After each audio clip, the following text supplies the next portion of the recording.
Hey guys, got something pretty cool for you all. Scored a interview with Curtis Blaydes today.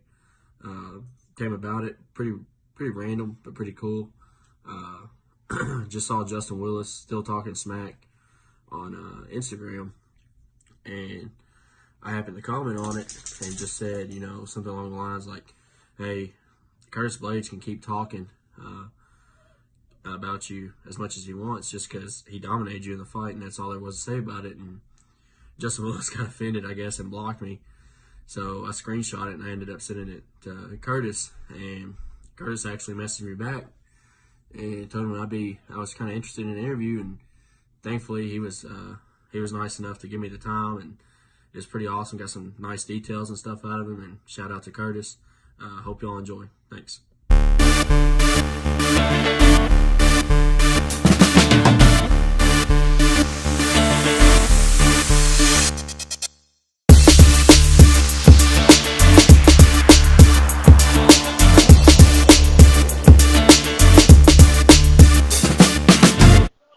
All right, I'm here with Curtis Blaydes, number 4 ranked UFC Heavyweight contender, coming off a big win against Justin Willis in Nashville. How you doing, man?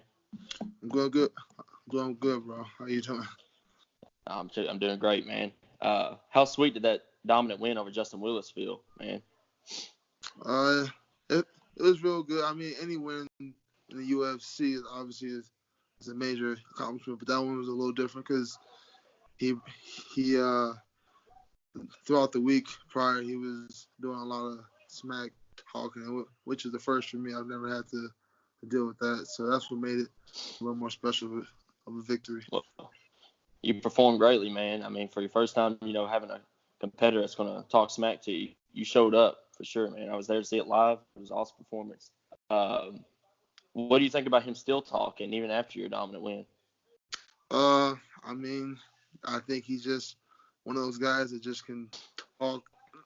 I mean, I know guys like that, guys who just playing like pickup basketball. You beat them and they're still talking smack. He's one of those guys, which means like I just got to block him. I blocked him. Yeah. I don't know what he's up to, what he's doing. I blocked him because he's irrelevant. Right. Well, I mean, you did all your talking in the cage, and I mean, that's all I'd say. That's all there is to say about it. So, who are you looking to face next? Are you expecting anybody? I mean, I'm trying to get Stipe. That's really the only one I'm interested in. He's the only one. I'm not looking to fight guys right below me, so he's the only option. Yeah, that's a good thing. I was thinking about after your win, I was thinking who could Curtis fight next, and I was thinking Stipe ain't got nothing going on. I think that's a fight that would really propel you up. What do you think about Brock Lesnar just trying to come in here and get those big fights like Stipe or DC? He's also irrelevant. He's in here for one fight, a money fight against DC, and then he'll disappear, and we won't have to hear from him again. So I wanted him to just do it. He can get his money and be gone. Right. Get it over with. Yeah. Any interest in trying to fight him, any? No. None at all? None. Why is that? He's not a martial artist, so I'm not. I only step in the octagon with martial artists. He's a gimmick. Okay. Alrighty. I had a buddy, BJ Johnson from No Filter MMA. He wanted me to ask you, are you ever looking forward to that trilogy fight with Francis? Of course. Because me and him both had you winning that first fight for sure. I mean, he's been a better man, I guess, 2 out of the 2 nights, but I know I have the ability to win. That's what makes it hard. Like, it'd be different. He just whooped my ass, but it's like the first one, the doctor, he got involved. Mm-hmm. The last one, he caught me early on before I could because my game plan is all about wearing you down, attrition type of fighting style. So it takes a round at least. And I didn't even get a minute, and that's on me. He caught me, but yeah, I'm definitely hoping to get a third fight. Yeah. And I know it's gonna happen eventually. Like, it's unavoidable. I want to be around. I'm only 28, so all the other guys are gonna be gone. Right. Yeah. I definitely had you winning that first fight, and that doctor came in, man. I was like, shit. I was like, because that was your debut, right? You took that fight on. Yeah. And I was like, he's on his way to stopping this hype for Francis, and then that doctor just called it. But Yeah, me and BJ both said you've got the tools to definitely beat him. But good stuff.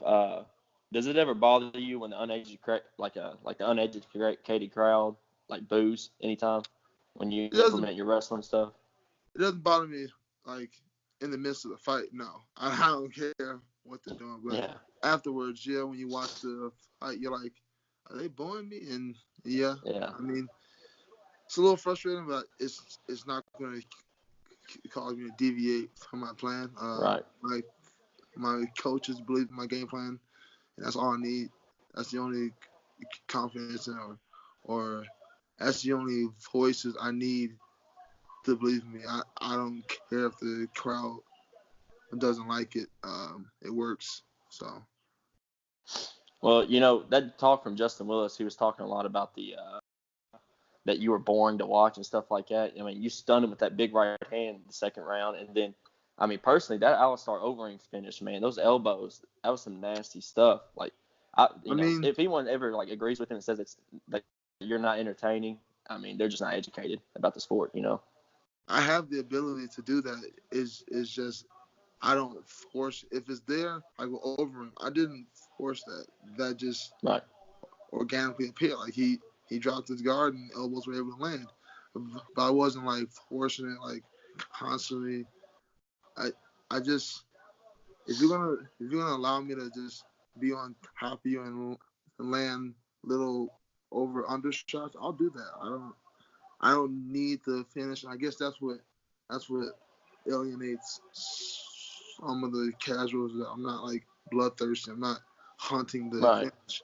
But it's never been my style, and I'm just not gonna allow people, like you said, uneducated people to tell me what to do in the octagon. Yeah, that's the way to be, man. Just let it flow. Let it flow in there. One of my friends want to ask about your Mortal Kombat music. What's the story behind that walkout music?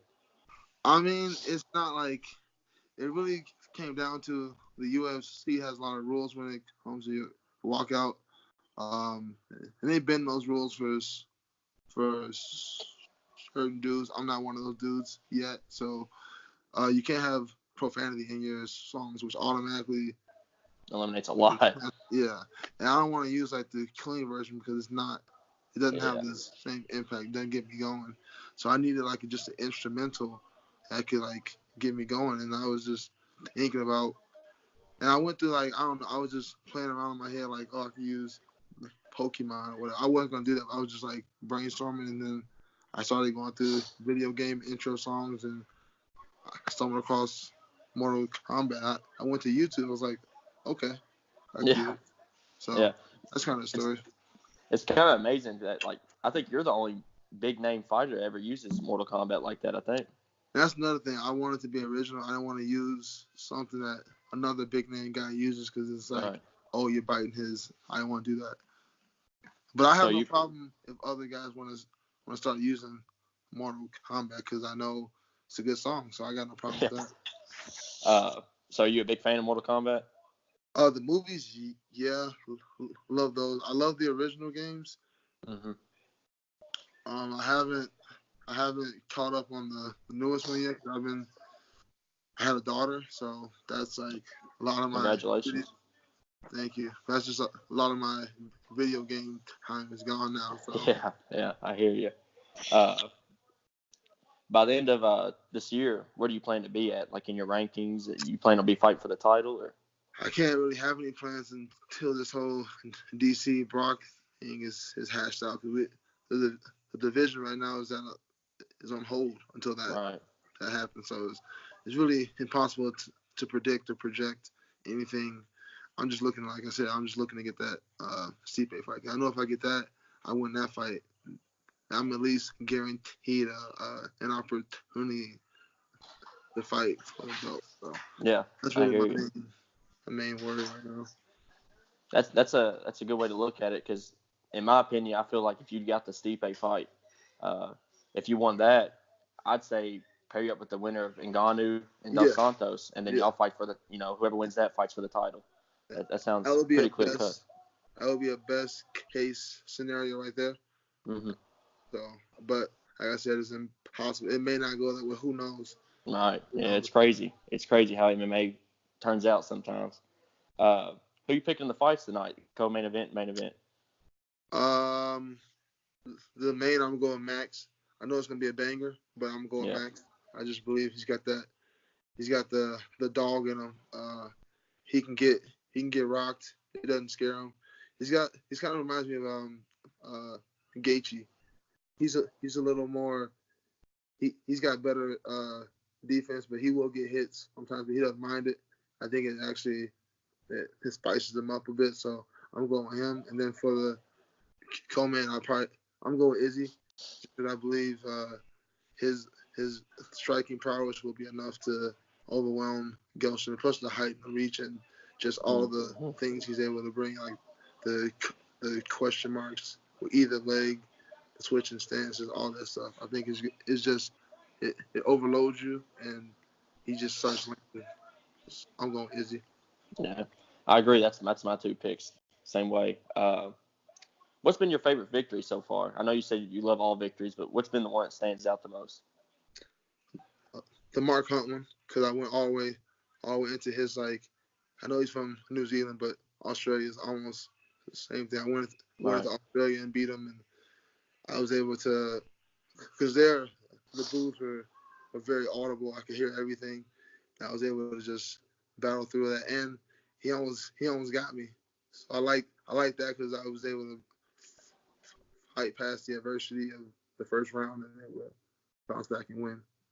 Yeah, makes a lot of sense. It's pretty good. So what was your favorite place to fight at so far? The Garden, when I was in Madison Square Garden. Oh yeah, I'm sure. Yeah, I'm sure it's a legendary place. It's pretty good stuff. Well, Curtis, that's all I really had planned out for you. But I appreciate your time, man. Everything. No problem, it's awesome. All props to you, and look forward to seeing you back in the Octagon, man. Thank you. I appreciate that, bro. And after the next one, if you want to do another one, I'm down. All right, sweet. Me and the 1UP guys, we fully support you. No Filter MMA too. They wanted to make sure I told you that. Like, we're all big fans of yours, and we were all cheering for you in the last fight. We're looking forward to your next one. I appreciate that. And yeah, hopefully I get the Stipe fight and I can get back on here. We can discuss that. Yeah, that'd be awesome, man. I'll be in touch. I appreciate it. Bro. You can DM me. Thank you. All right, man. Thank you.